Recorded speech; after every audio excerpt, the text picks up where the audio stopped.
Right. Krishnamurthy ಅವರೇ, ನೀವ್ ಇದನ್ನ ಹೇಗೆ ನೋಡ್ತೀರಿ? ಇಡೀ ಯೋಜನೆ ಈಗ AXIM-4 ನ ಈ ಯಾನ ಸಕ್ಸಸ್ಫುಲ್ ಅಂತ ಹೇಳ್ಬೋದಾ, ಅತ್ಯಂತ ಯಶಸ್ವಿ ಅಂತ ಹೇಳ್ಬೋದಾ, ಹೇಗೆ?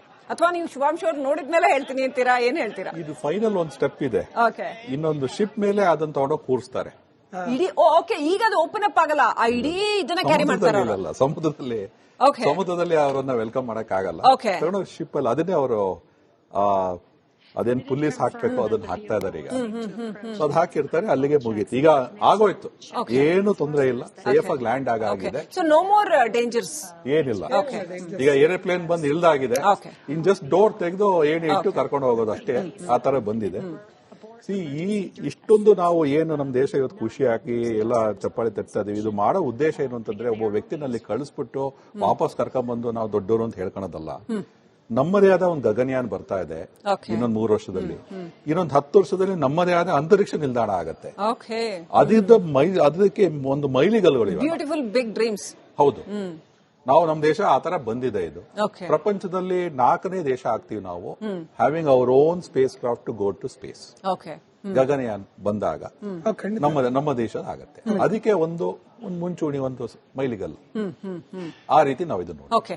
ನೀವೀಗ 2-3 ತಲೆಮಾರುಗಳನ್ನ ಗಮನದಲ್ಲಿ ಇಟ್ಕೊಂಡು ಹೇಳೋದಾದ್ರೆ, ಕಳೆದ 2-3 ದಶಕಗಳನ್ನ ಗಮನಿಸಿ ಹೇಳೋದಾದ್ರೆ, ಭಾರತ ಇವತ್ತು ಜಾಗತಿಕ ಮಟ್ಟದಲ್ಲಿ ಎಷ್ಟು ಮುಂದುವರೆದಿದೆ ವಿಜ್ಞಾನದಲ್ಲಿ ಮತ್ತು ಈ ಬಾಹ್ಯಾಕಾಶ ಸಂಶೋಧನೆ ಮತ್ತು ಬಾಹ್ಯಾಕಾಶ ವಿಜ್ಞಾನದಲ್ಲಿ, ಅಂಡ್ ಹೋಪ್ಸ್ ಯಾವ ಮಟ್ಟಕ್ಕಿದೆ ಅಂತ ಹೇಳಕ್ ಬಯಸ್ತೀರಿ?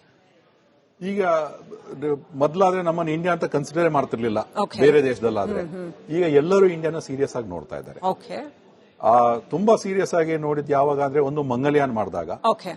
ನೆಕ್ಸ್ಟ್ ತುಂಬಾ ಸೀರಿಯಸ್ ಆಗಿ ನನ್ನ ನಾಸದಲ್ಲಿ ಕೆಲವು ಸ್ನೇಹಿತರುಗಳು ಹೇಳಿದ್ದಾರೆ, ಅದು ಯಾವಾಗ ಅಂದ್ರೆ ಚಂದ್ರಯಾನ್ ಲ್ಯಾಂಡ್ ಆದಾಗ. ಇದು ಅಷ್ಟು ಸೀರಿಯಸ್ ಆಗಿ ಹೇಳ್ದೇ ಇರ್ಬೋದು, ಬಟ್ ಇದು ನೆಕ್ಸ್ಟ್ ಆಗೋದು ಜನರಿಗೆ ಗೊತ್ತಿದೆ. ಅದು ನೋಡ್ಕೊಂಡ್ಬಿಟ್ಟು ನೋಡ್ತಿದ್ದಾರೆ. ಚೈನಾ ನಮ್ಮನ್ನ ಕ್ಲೋಸ್ ಆಗಿ ಅಬ್ಸರ್ವ್ ಮಾಡ್ತಾ ಇದೆ. ಎಲ್ಲರಿಗಿಂತ ಮುಖ್ಯವಾಗಿ ಚೈನಾ ನಮ್ಮನ್ನ ಅಬ್ಸರ್ವ್ ಮಾಡ್ತಾ ಇದೆ. ಆಮೇಲೆ ಸುಧೀಂದ್ರ ಬಿಂದಗಿರಿ ಹೇಳ್ದಂಗೆನೆ ಇದರಲ್ಲಿ ಮುಂದೆ ಬಿಸ್ನೆಸ್ ಇದೆ. ಸ್ಪೇಸ್ ಟೂರಿಸಂ ಅಂತ ಶುರುವಾಗ್ತಾ ಇದೆ. ಆಗ ಅದರಲ್ಲಿ ಸ್ಪೇಸ್ ಟೆಕ್ನಾಲಜಿನಲ್ಲಿ, ಸ್ಪೇಸ್ ಟೂರಿಸಂ ಅಲ್ಲಿ ನಾವು ದುಡ್ಡು ಮಾಡುವಂತ ಒಂದು ಅವಕಾಶ ಇದೆ.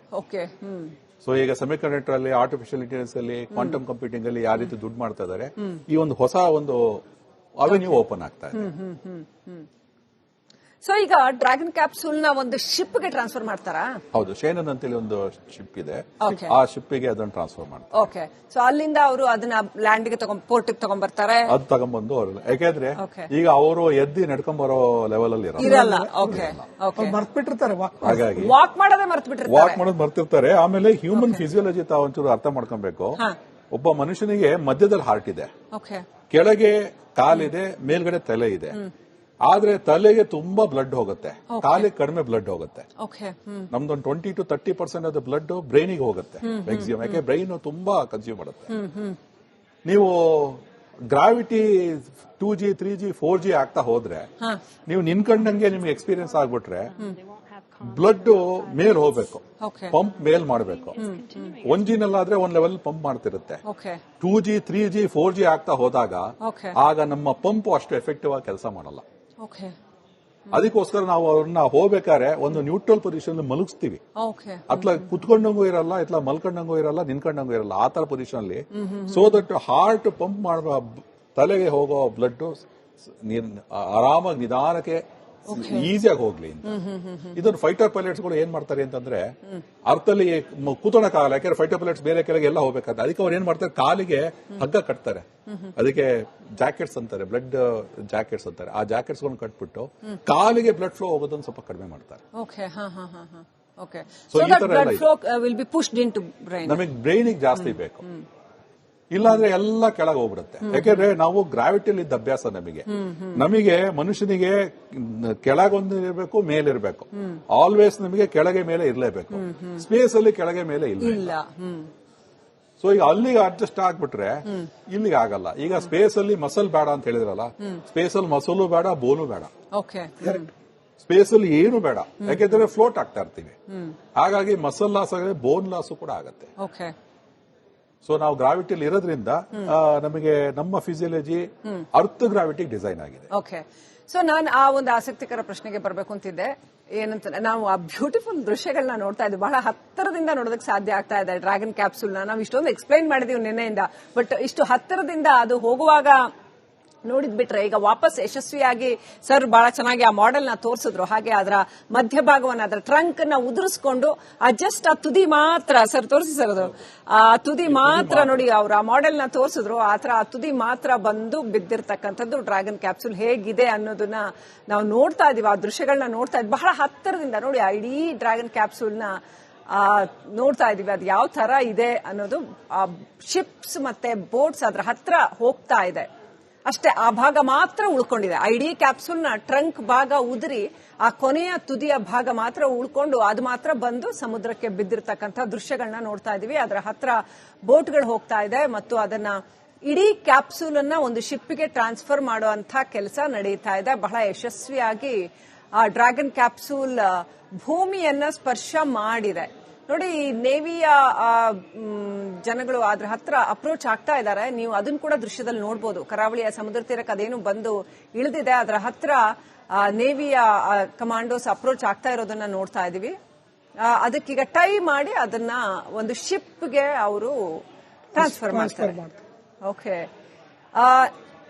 ಕೃಷ್ಣಮೂರ್ತಿ ಅವರೇ, ನೀವು ಹೇಳ್ತಾ ಇದ್ರಿ ಅಲ್ಲಿ ಸ್ಪೇಸ್ ಅಲ್ಲಿ 18 ದಿನ ಕಳೆದ್ರಲ್ಲ, ಆ ಸಂದರ್ಭದಲ್ಲಿ ಬೋನ್ ಲಾಸ್ ಮಸಲ್ ಲಾಸ್ ಎಲ್ಲ ಆಗುತ್ತೆ, ಬೇಕಾಗಿಲ್ಲ ಅದರಿಂದ, ಅದು ಕೆಲಸ ಇಲ್ಲ ಅದರಿಂದ ಅಂತ. ಫಿಸಿಯಾಲಜಿಕಲಿ ಬೇರೆ ಬೇರೆ ಏನೇನ್ ಚೇಂಜಸ್ ಆಗುತ್ತೆ ಅಂತ ನಮ್ದ್ರಲ್ಲಿ ಮೊದಲಿಂದನೂ ಕೂಡ ಹ್ಯೂಮನ್ ಬಾಡಿನಲ್ಲಿ ವೆಸ್ಟಿಜಿಯಲ್ ಆರ್ಗನ್ಸ್ ಅಂತ ಒಂದು ಕಾನ್ಸೆಪ್ಟ್ ಇದೆ. ಕಾನ್ಸೆಪ್ಟ್ ರಿಯಾಲಿಟಿ ಅದು. ನಮ್ ಬಾಡಿ ಹೇಗೆ ಅಂತಂದ್ರೆ ಈ ಅಪೆಂಡಿಕ್ಸ್ ಕೇಳಿದಿರಲ್ಲ, ಕೆಲವರಿಗೆ ಅಪೆಂಡಿಕ್ಸ್ ಅಂತ. ಮನುಷ್ಯ ಮೊದಲು ಈ ಗ್ರಾಸ್ ತಿಂತಾ ಇದ್ರು ಡೈರೆಕ್ಟ್ ಆಗಿ. ಆಗ ಆ ಗ್ರಾಸ್ ಅನ್ನ ಜೀರ್ಣ ಮಾಡ್ಕೊಳ್ಳೋದಕ್ಕೋಸ್ಕರ ಅಪೆಂಡಿಕ್ಸ್ ಆರ್ಗನ್ ಇತ್ತು. ನಾವು ಸೊಪ್ಪು ಅದೇ ಗ್ರಾಸ್ ಡೈರೆಕ್ಟ್ ಆಗಿ ತಿನ್ನೋದನ್ನ ಬಿಟ್ಬಿಟ್ವಿ. ಸೊ ಅದು ನಿಧಾನಕ್ಕೆ ಅದು ವೇಸ್ಟ್ ಆದ್ರೆ ಉಪಯೋಗ ಇಲ್ಲ ಅಂತಂದ್ರೆ ಅದು ಹೋಗ್ಬಿಡತ್ತೆ ಅಂತ. ಅದು ಹೋಗ್ಬಿಡತ್ತೆ. ನಮ್ಮ ಮನುಷ್ಯನ ದೇಹ ಇರೋದೇ ಹಾಗೆ. ಉಪಯೋಗ ಇತ್ತು ಅಂತಂದ್ರೆ ಅದಿನ್ನೂ ಮಿಟೇಷನ್ ಹಾಕೊಂಡು ಎವಲ್ಯೂಷನ್ ಹಾಕೊಂಡು ಇನ್ನೂ ಪವರ್ಫುಲ್ ಆಗುತ್ತೆ. ಉಪಯೋಗ ಇಲ್ಲ ಅಂದ್ರೆ ಅದು ಸಣ್ಣದಾಗಿ ಕೂಕೊಂಡು ಹಂಗೆ use it or lose it. So ಈ ರೀತಿ ಇದೆ. ಭೂಮಿಯಲ್ಲಿ ನಾವು ಎಲ್ಲಾ ಆರ್ಗನ್ಗಳನ್ನ ಎಲ್ಲದನ್ನು ಉಪಯೋಗಿಸ್ತಾ ಇದೀವಿ. ಹಂಗಾಗಿ ನಮಗೆ ತೊಂದರೆ ಆಗಲ್ಲ. ಈಗ ನಾವು ಆರ್ಬಿಟಿಗೆ ಹೋದಾಗ ಆಲ್ ಆಫ್ ಎ ಸಡನ್ ಒಂದು ಚೇಂಜ್ ಆಗ್ಬಿಡುತ್ತೆ. ಏನು ಅಂತಂದ್ರೆ ಆಲ್ಮೋಸ್ಟ್ ಮಸಲ್ ಉಪಯೋಗಕ್ಕೆ ಬರಲ್ಲ, ಬೋನ್ ಉಪಯೋಗಕ್ಕೆ ಬರಲ್ಲ. ಬೋನ್ ಯಾಕೆ ಉಪಯೋಗ ಬರಲ್ಲ ಅಂತಂದ್ರೆ ನಮ್ ಬೋನ್ ಮೇಲೆ ಏನು ಲೋಡೇ ಬೀಳಲ್ಲ. ಈಗ ಒಂದು ಹೆಂಗಸರು ಕೊಡಪಾನೆ ಎತ್ಕೊಬಹುದು, ನಾವು ಒಂದು ಸಿಲಿಂಡರ್ ಎತ್ಬೋದು, ಏನೋ ಒಂದು ಮಾಡಬಹುದು. ಆಗ ಕೈ ಕಾಲು ನಮ್ ಫಿಸಿಕಲ್ ಆಗಿ ಮೆಕ್ಯಾನಿಕಲ್ ಆಗಿ ನಮ್ಮ ಸ್ಟ್ರಕ್ಚರ್ ವಿಚ್ ಇಸ್ ಬೋನ್, ಆ ಬೋನ್ ಮೇಲೆ ಲೋಡ್ ಬೀಳುತ್ತೆ. ಆ ಬೋನ್ ಲೋಡ್ ಬೀಳ್ತಾ ಇದ್ದನಕ್ಕೂ ಆ ಬೋನ್ ಅನ್ನ ಸಪೋರ್ಟಿಂಗ್ ಆಗಿ ಮಸಲ್ ಇರೋದು. ಮಸಲ್ ಬೇಕಿದ್ರೆ ಕಂಟ್ರಾಕ್ಟ್ ಆಗುತ್ತೆ, ಎಕ್ಸ್ಪ್ಯಾಂಡ್ ಆಗುತ್ತೆ. ಬೋನ್ ಕಂಟ್ರಾಕ್ಟ್ ಎಕ್ಸ್ಪ್ಯಾಂಡ್ ಆಗಲ್ಲ. ಬೋನ್ ಯಾವಾಗ್ಲೂ ಸಾಲಿಡ್, ಯಾವ್ದೇ ಡಾಕ್ಟರ್ ಕೇಳಿ. ಸೊ ಬೋನ್ ಅಂಡ್ ಮಸಲ್ ಇಟ್ಕೊಂಡು ನಾವು ಮನುಷ್ಯ ಓಡಾಡೋದು, ಬದುಕೋದು. ಅಲ್ಲಿ ಏನಾಗಿದೆ ಅಂತಂದ್ರೆ ಬೋನಿಗೂ ಕೆಲಸ ಇಲ್ಲ, ಮಸಲ್ಗೂ ಕೆಲಸ ಇಲ್ಲ. ಆಗ ವೆಸ್ಟಿಜಿಯಲ್ ಎಫೆಕ್ಟ್ ತಕ್ಷಣ ಶುರು ಆಗ್ಬಿಡುತ್ತೆ. ಆಗ ಇದು ಉಪಯೋಗ ಇಲ್ಲ ಅನ್ನೋಕ್ಕೂ ಉಪಯೋಗ ಇಲ್ಲ, ಕುಗ್ಸಕ್ ಶುರು ಆಗುತ್ತೆ. ಆ ಕುಗ್ಗೋದನ್ನೇ ನಾವು ಇಂಗ್ಲಿಷ್ ಅಲ್ಲಿ ಬೋನ್ ಲಾಸ್, ಮಸಲ್ ಲಾಸ್